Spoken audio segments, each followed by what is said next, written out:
ब्रेकनंतर एक मोठी बातमी येते। पालघरमध्ये वऱ्हाडाच्या टेम्पोचा अपघात झाला। यामध्ये 13 जणांचा मृत्यू झालाय। मुंबई अहमदाबाद महामार्गावरती हा भीषण अपघात झाला। साखरपुड्यासाठी निघालेल्या वऱ्हाडाच्या टेम्पोचा मुंबई अहमदाबाद महामार्गावरती भीषण अपघात झाला। सरकारकडून मृतांच्या वारसांना 5 लाखांची आर्थिक मदत देण्याची घोषणा करण्यात आली आहे, मुख्यमंत्री देवेंद्र फडणवीस यांच्याकडून।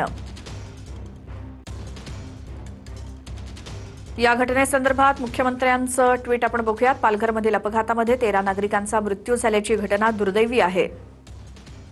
ही घटना ऐकून अतिशय दुःख झालं। मी त्यांना भावपूर्ण श्रद्धांजली अर्पण करतो। या घटनेत सुमारे 20 जण जखमी झाले। त्यांना धुंदलवाडीतल्या रुग्णालयामध्ये दाखल करण्यात आलंय।